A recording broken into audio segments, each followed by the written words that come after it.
I want to walk you through entering shows.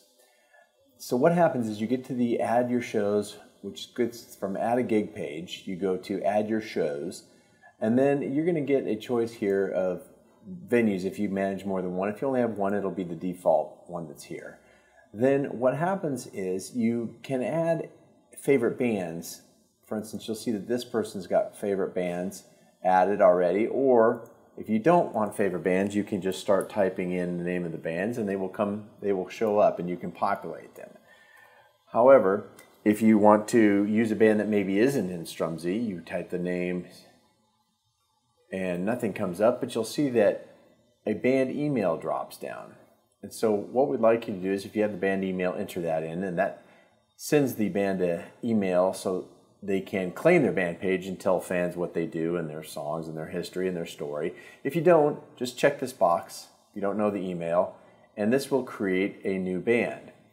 So if this is a band that you expect to be playing at your place in the future, you can add it to favorites or no. And if you do add it to favorites, it will appear in this drop-down menu going forward.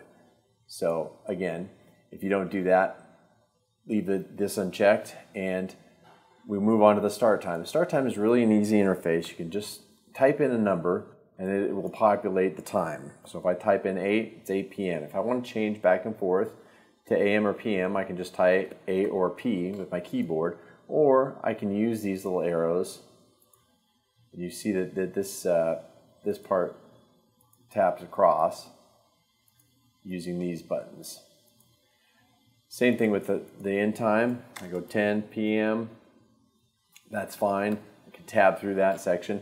Then when I go to the next section, the calendar opens up, and I can select one date for this section, or I can go in here and I can select a series of dates. If you've got a band that's playing a residency or multiple dates, pick as many of them as you want, up to 60, and you will be able to schedule them all at the same time. Now they do have to have the same time scheduled for their show, obviously, because this is just using this show time.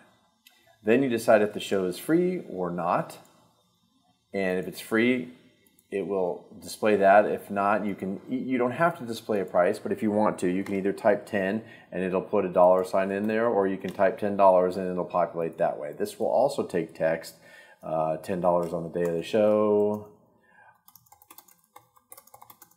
and that'll work as well. So if you want to specify age restrictions, you can use this drop down here. Unknown just leaves it blank. Then you go to the Use Band Image. Every band on Strumsy has a band image that is their default image that you see in the header bar on the home page.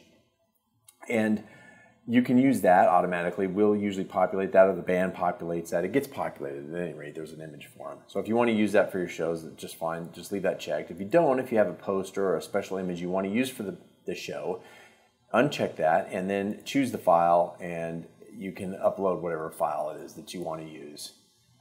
That's an image file.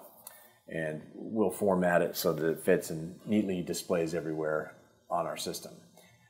So we're going to use the band image for this. Then the title and the description, although they're optional fields, these help with marketing and online marketing. These things are going to appear on websites, over 1,500 websites throughout the country. So if you make them catchy, make them tell people why they'd like to come in and see your shows, you can do that. Otherwise, they'll be populated somewhat with a default. Say the X band is playing at your location, and come catch good music from X band. If for some reason you didn't want to promote the show online, you could uncheck that. And that's it. Once you do that, you enter the show, hit save, and you can see they all went in, created a new band. And that's how it works.